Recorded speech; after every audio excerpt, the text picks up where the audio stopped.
Hello, hello, beautiful pearls. How are you? I hope everyone had a great week, and I did, but I am going to share that later, not today. Today, I'm going to be talking about a topic that's so dear to my heart because it's one of the, like, for me, it was the most important thing that I did that shifted me when I was in my awakening journey. So it's very, very, very exciting to me. And I hope it becomes also as exciting to you. Remember last week when we were talking, we spoke about how clutter and limiting beliefs are similar, right? And how they affect each other. So today I'm going to be talking about why people clutter. And the why this time is not related to the limiting belief. The why this time is related to people not understanding basically what clutter is. And that's most of the time why they clutter. A lot of reasons are there, but there are so many things that they like people don't really register when it comes to clutter, and that's why they clutter. That's why they don't know if this is clutter or not. So this is the number one actually, which is, do you know if this is clutter or not, and is it clutter to you or not? And there's one thing that we need to remember here, because what is clutter to you doesn't necessarily have to be clutter to me. And the other way around is true as well.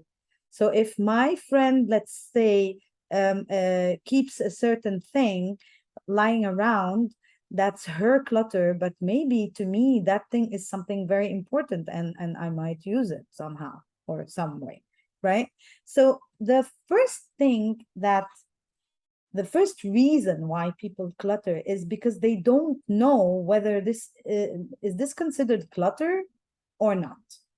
Okay, so to help you with this, I will encourage you to ask a few questions when it comes to the things that you own and things that you have lying around.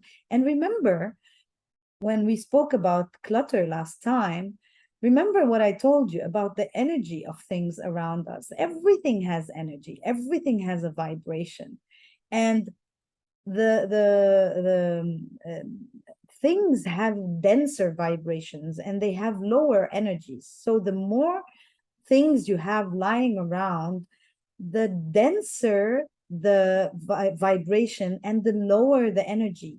And this is why you when you go into a very cluttered space, you feel like there's a weight, and this is because of the low energy and the low vibration of these things, of these items.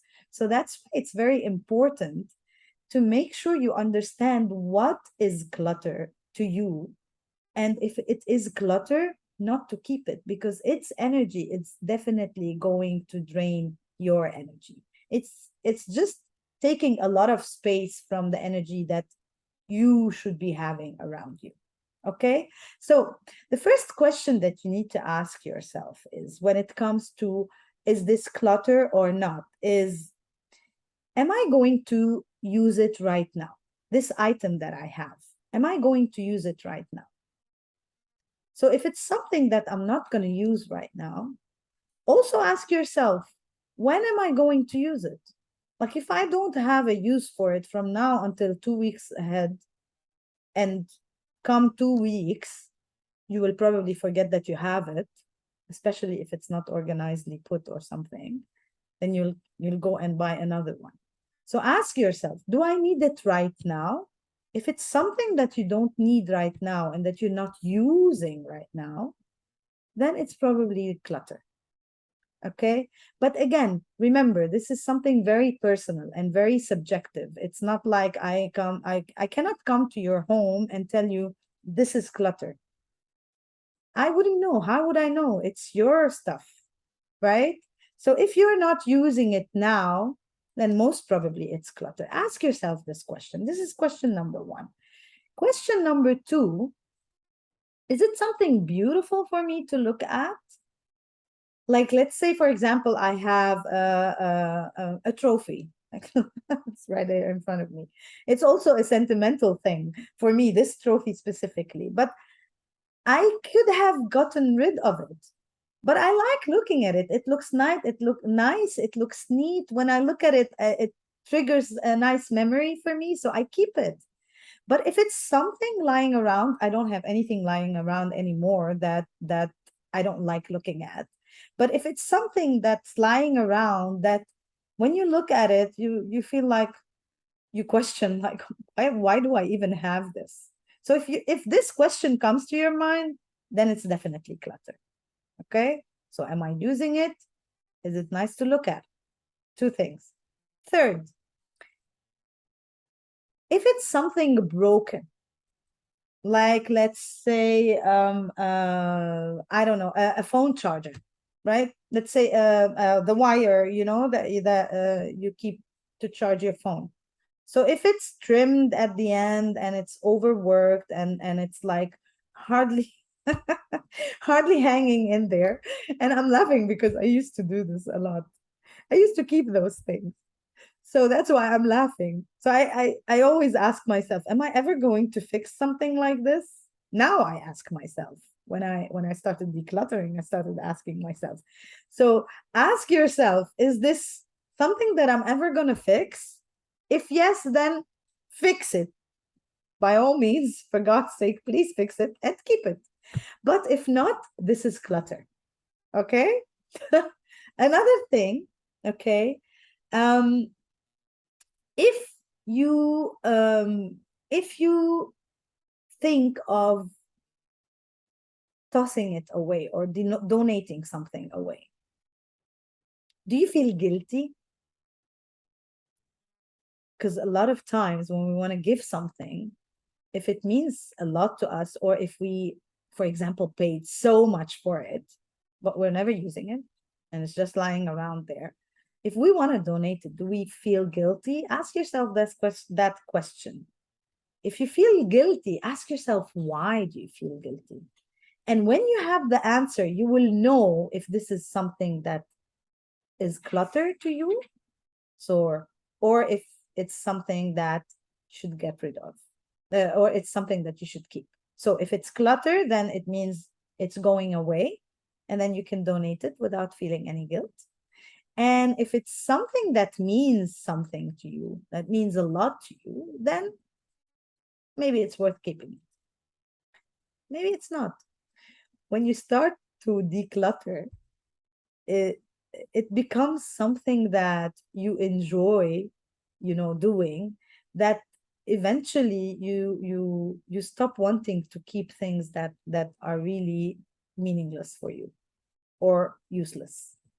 And but this is something that will come later once you see how I'm looking at my face and I'm like, I'm talking about this and I'm so happy. I know a lot of people have a lot of clutter and they find it very overwhelming sometimes to get rid of things. But believe me, this is me because I did this exercise. I used to be you. I used to be someone who would worry about throwing things away. And I told you, I spoke about my mom the other day, the other live, and how she keeps everything lying around. And for me, every time I go to her house, God bless her, but I feel like my energy just drops down. So if you want to have this energy, this is what gave me this energy. I mean, one of the things, but a major thing. Okay. Now, the other thing is, if you want to know if this is clutter or not, sometimes it's not clutter, but sometimes it's just lying there and it needs to be stored properly. So if it's something that's just lying there that needs to be stored properly, it's obviously it's not clutter, but it's clutter because it's just lying there. So you need to figure out where you should put it.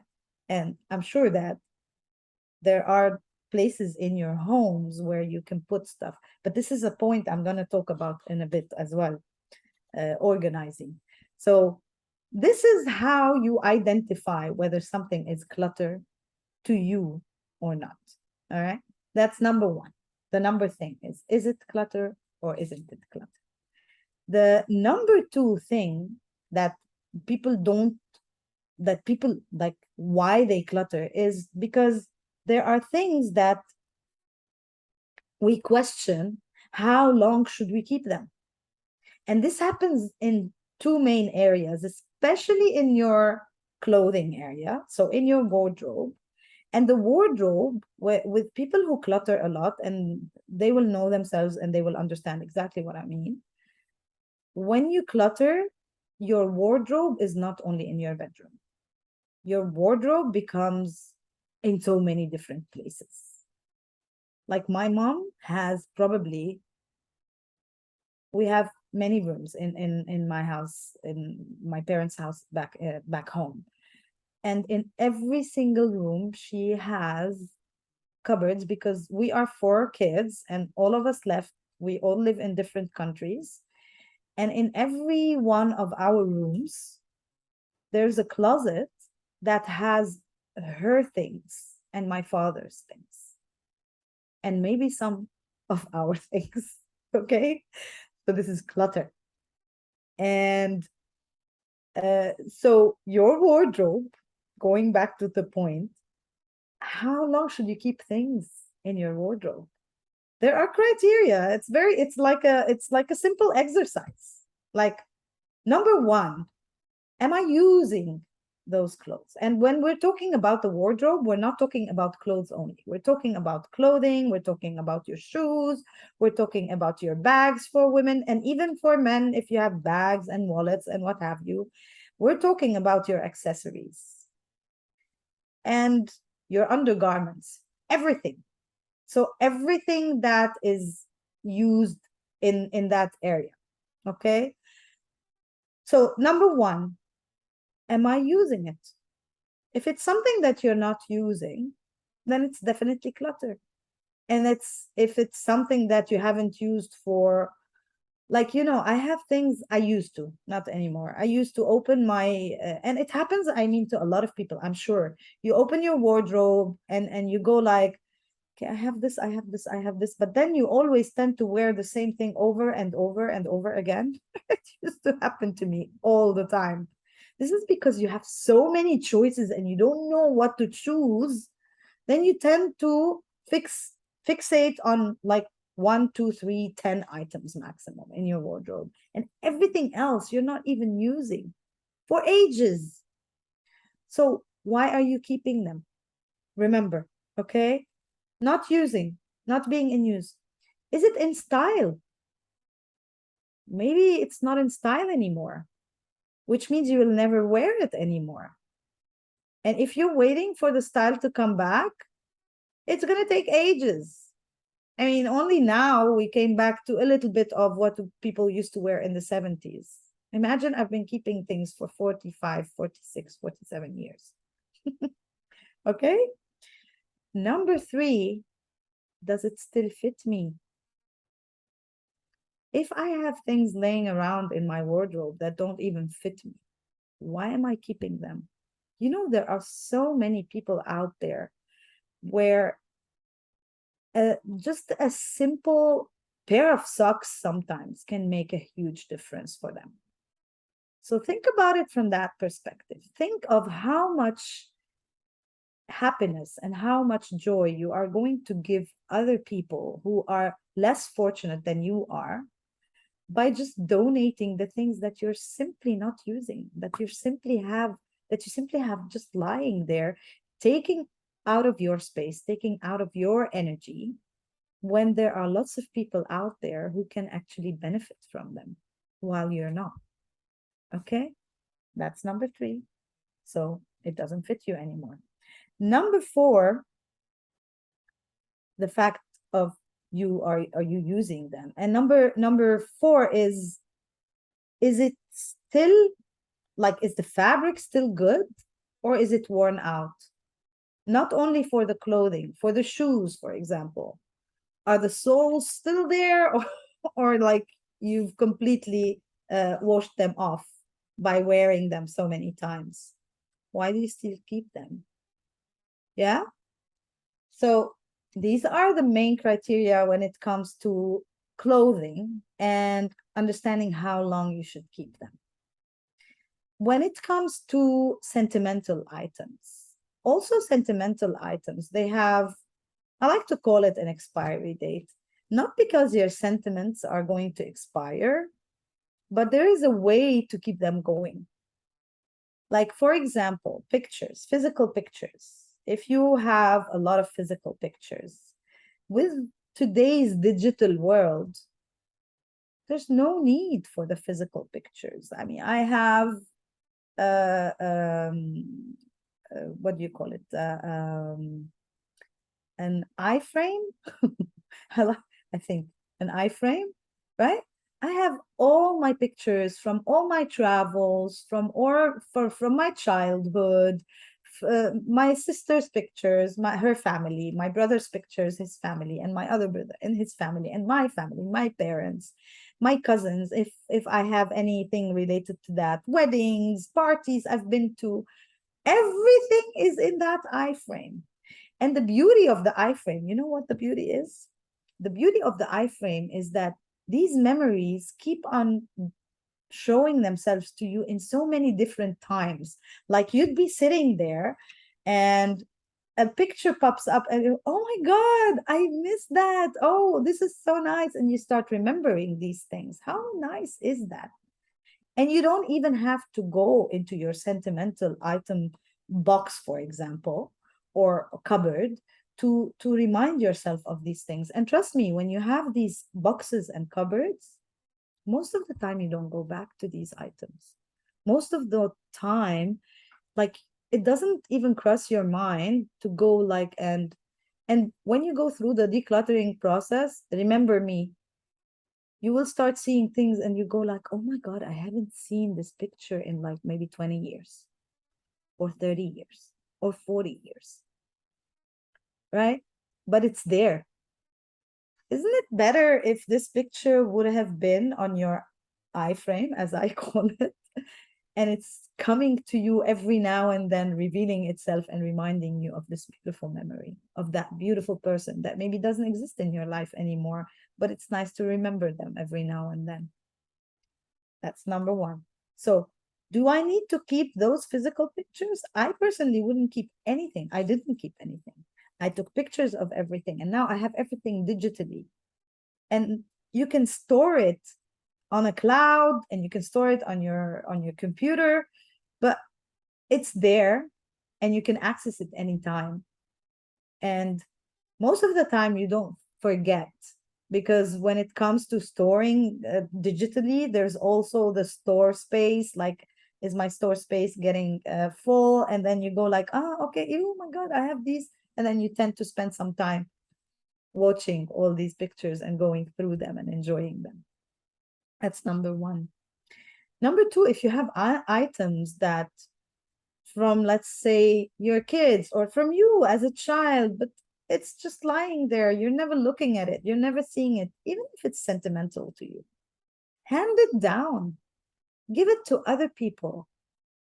How much sentiment of happiness will that give you when you know that you are giving something very valuable to you to someone else who is going to evaluate it in the same way, maybe even more? How much happiness will that give you?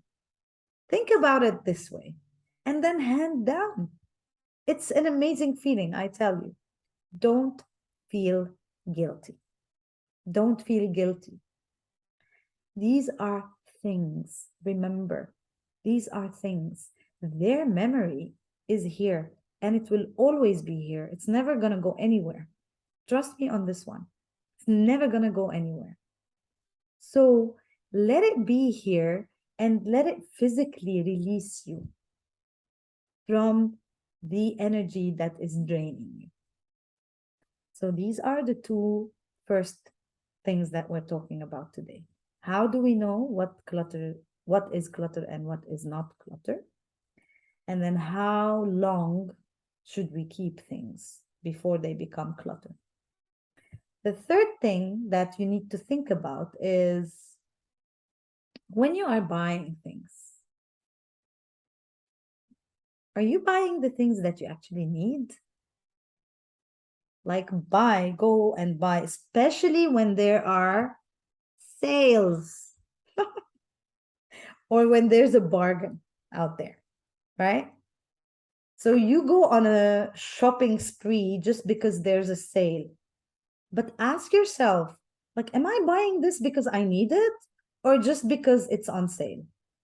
And if I buy it, if it's on sale, am I ever going to use it?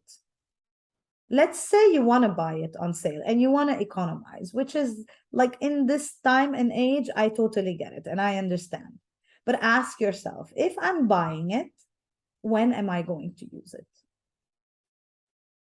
And if you are buying, sometimes we buy things on bargains and we buy them to give them like as gifts when we have an occasion or something like that. Remember, like if you, number one, do I need it? Number two, if I'm buying it as a gift for someone, when am I going to use it? Again, like limit yourself, put yourself a time frame that, okay, I'm buying this and buy this, like if I don't use it by this time, or if I don't give it to someone as a gift by this time, I'm going to donate it or I'm going to give it away. Okay. So, and then if it's not you, would someone around me ever need something like that if you really, really want to buy it because it's on sale? So think about it from that perspective. Maybe you want to do it as a gesture for someone, that I don't know, let's say like me, for example, I have a dog and my friend goes and she finds like, there are these nice outfits for the dog that are on sale. She doesn't have a dog. She won't buy them for her own dog, but she would think of me because she's a nice person. So she would think of me and she would get me the dog clothes for my dog. But if she's gonna buy them and keep them there and never use them, because she doesn't have a dog, and never give them to me, then they're just going to drain her energy and her space will be cluttered because of something that's not even bought for her own use. Okay? That makes sense? Yeah? Again, sometimes we decide to take on a new hobby. Like I'll talk about myself. Okay. I like to sing. And people tell me I have a good voice, which is amazing. I love that. But one day I decided, you know what? I'm gonna start playing the guitar. And I did one thing. I did not buy my own guitar. I borrowed a guitar from a friend before I decided whether I'm going to stick to this or not. So the question here is, if you are going to go and find yourself a new hobby, when you decide to do that, before you start buying everything that is related to this hobby, see if you're going to stick to it. Start the hobby. Like for me, I took a couple of classes and then I gave up. I had to cut my nails and I didn't want to. So I gave up on that specifically. I still sing, but I gave up on that and I didn't have to buy the guitar. Now my friend's guitar is still here. I have to give it back to him. But my point is, I didn't have to buy it for myself and then keep it there and then not knowing what to do with it.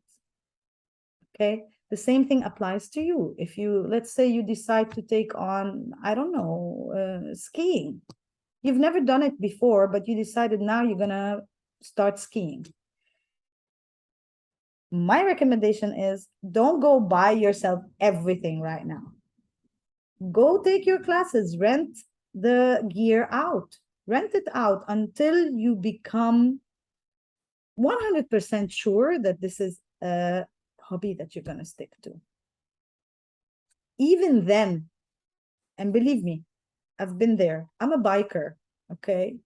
So when I started riding my bike, I was so enthusiastic about it. I was like, oh my God, I'm going to buy everything that is related to the bikes, to my bike. Okay.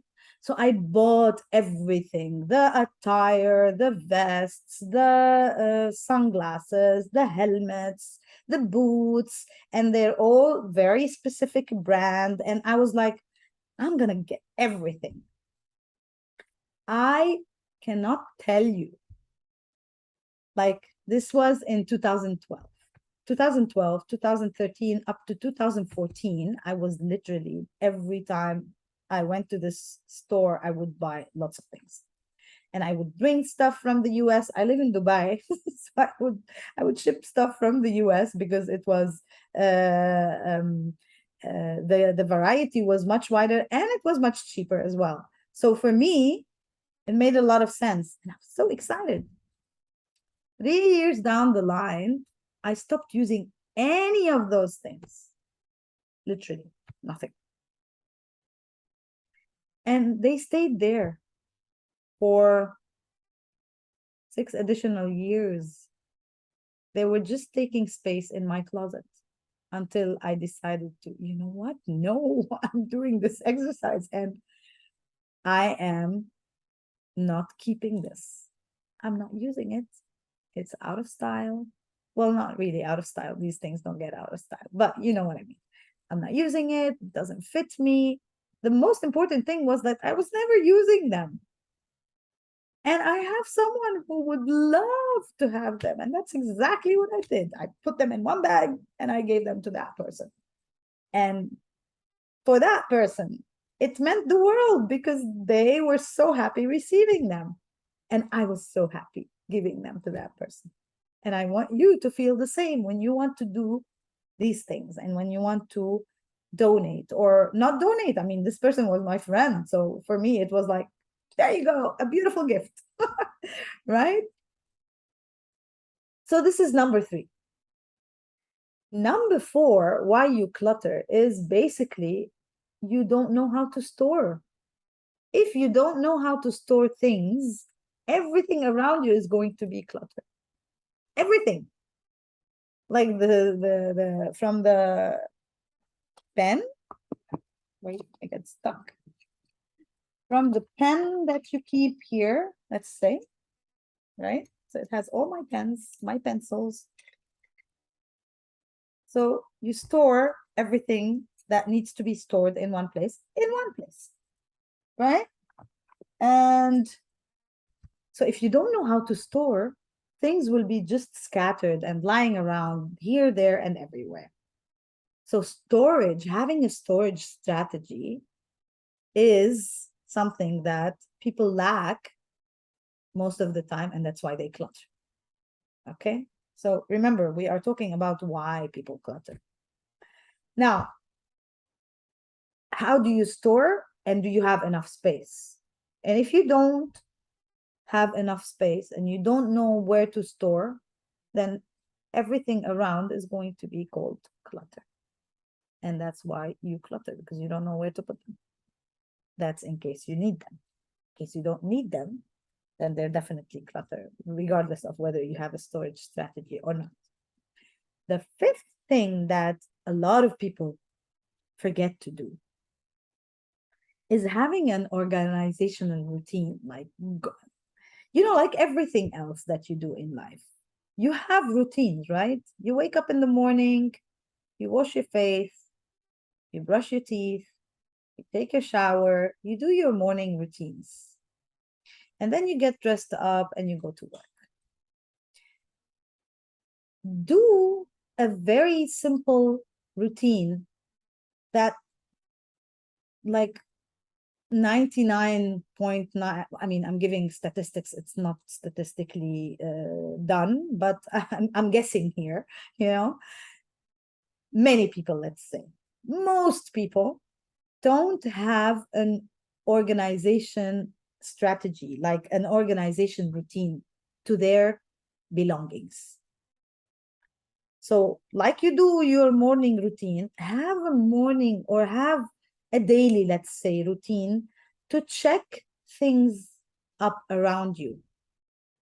If you do this before you declutter, your decluttering progress becomes easier and maybe a little bit faster.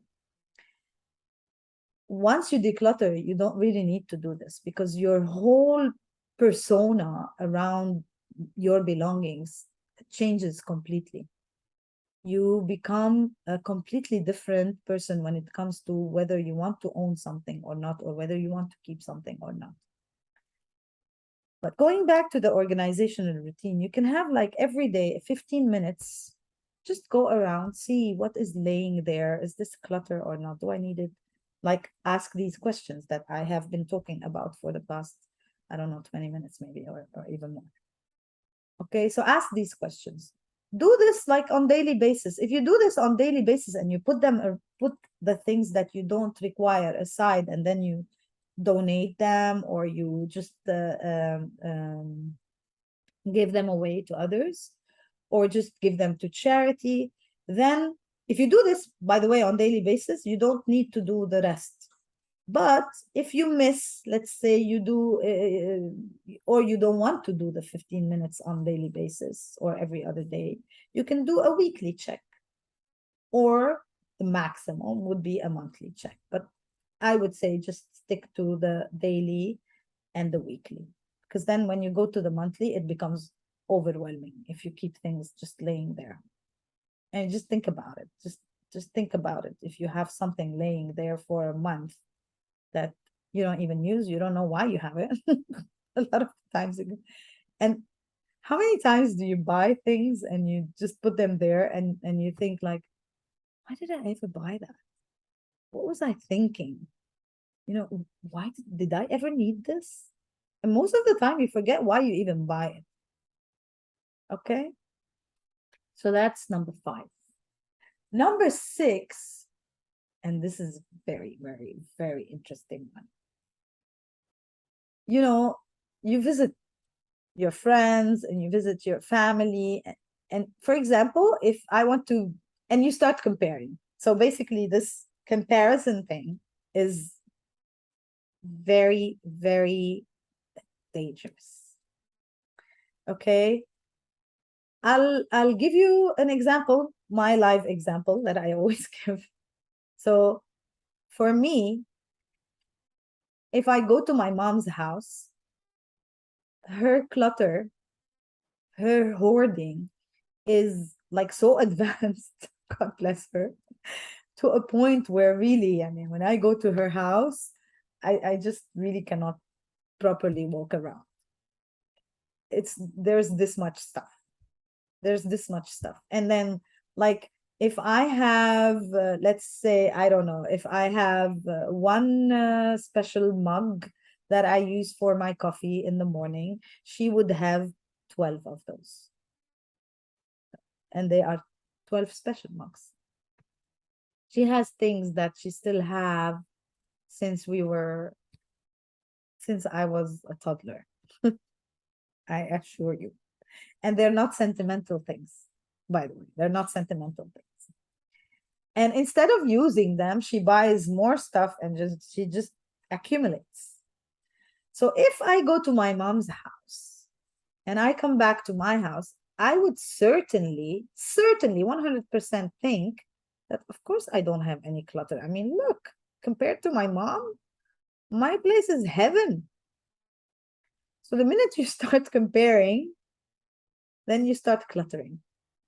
Because if this is not clutter, then it's fine. I can keep it lying around. So that's another reason why people clutter, when they do comparison between their space and other people's space, other people who are in their lives, other people who exist in their lives, and they go to their places and they see them all the time. Believe me, I'm not someone who clutters. I learned it because of my mom. I didn't like it. I don't like the energy. And when I did my decluttering several months ago, I can assure you, I had like, I have so many things. I have this many stuff. So I don't know if I was ever comparing, but I think I was. I think I was. When I come to think about it, like compared to other people, of course I don't have clutter. But I did. Not anymore. And you see, I'm happy again. The other thing, and we still have 2 more things. So this is number 7. Number 7. Um, Sometimes we have things that we own and we don't know how to, like, there are little improvements that we can do to the things that we have that will make them, like, that will make them useful, or that will bring them back to our attention. And now they are clutter because we don't know how to put them aside, or how to like, there are little tweaks that you can do. Like, I just spoke about this, right? So I just spoke about this. This is a very small thing, or like a jar, or like a what do you call it, like a tray, like trays. Like, for example, if you have lots of papers lying around and you don't know if this is clutter or not, and then it becomes so overwhelming. Having trays and having jars and having those small compartments that you can use, they will help you also know why you are cluttering, or they will, like, their non-existence is why you are cluttering. Let's put it this way.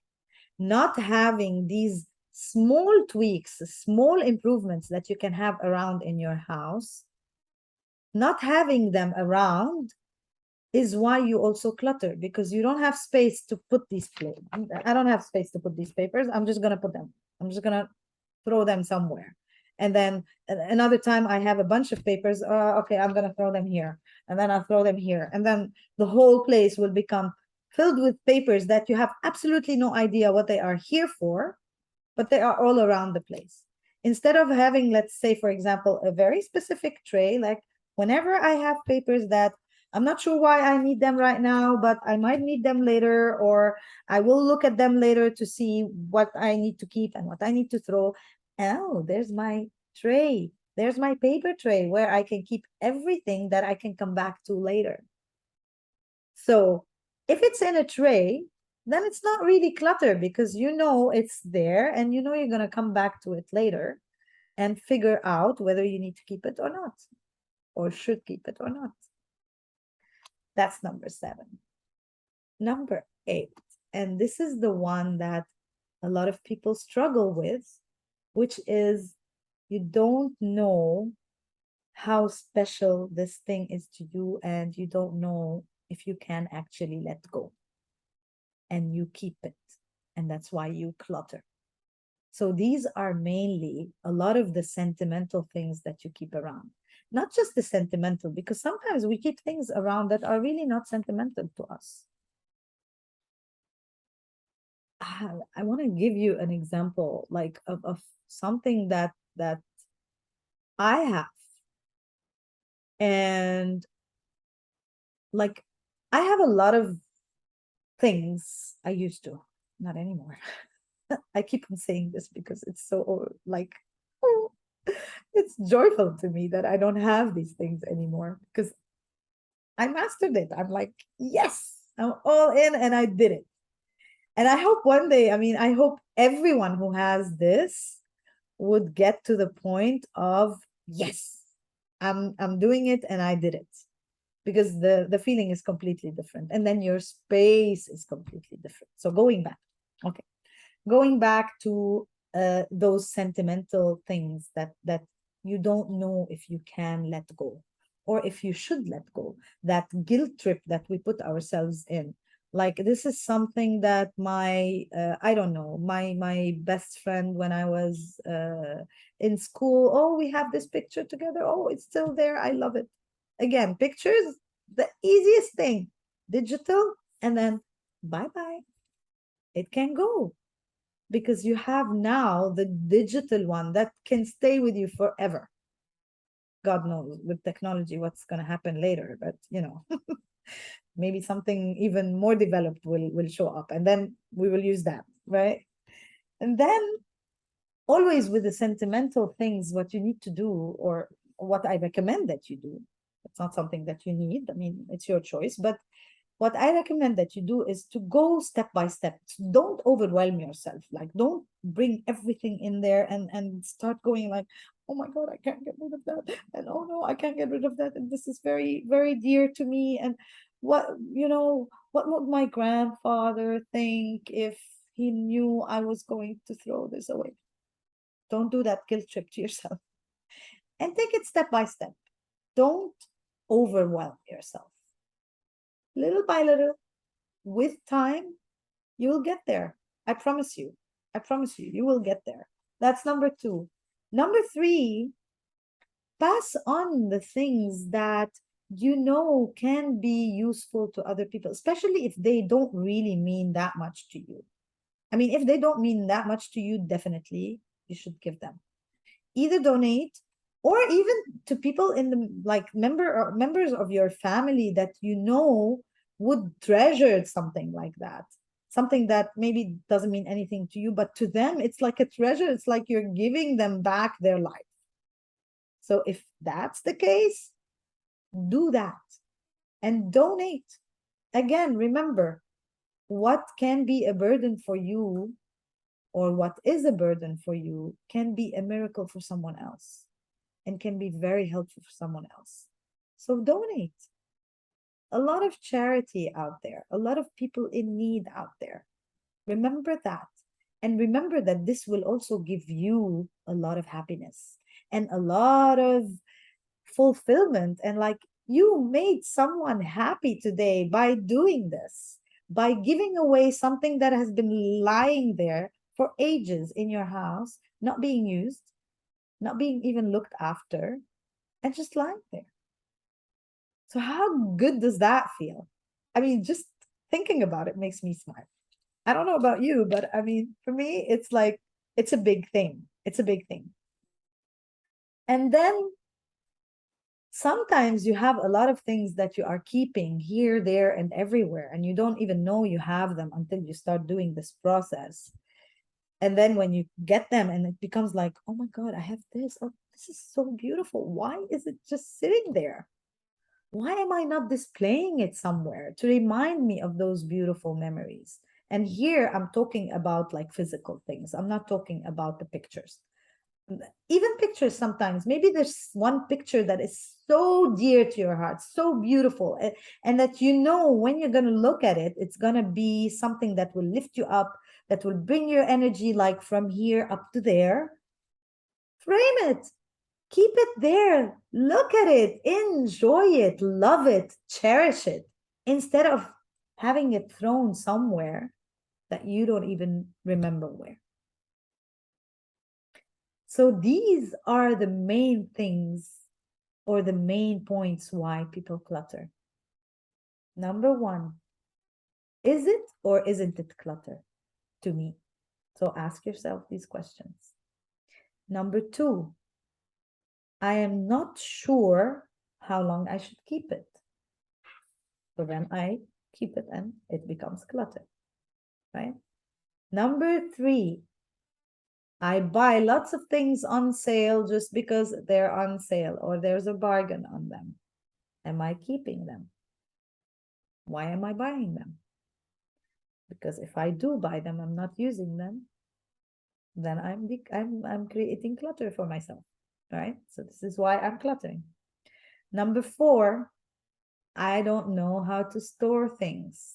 When I don't know how to store things, then I clutter. Number three, I don't have any specific organizational routine for my clutter or for my things or for my stuff. Like I have my morning routine, my evening routine, my lunch routine, my dinner routine, whatever routine you have in your life, there's a routine to check your things and see whether you need them or not. And if you don't have that, then you clutter. Number six, you compare between you and other people. And when you see their clutter, you think you are safe and you're not cluttering. And then you start cluttering. That's why you clutter. Okay?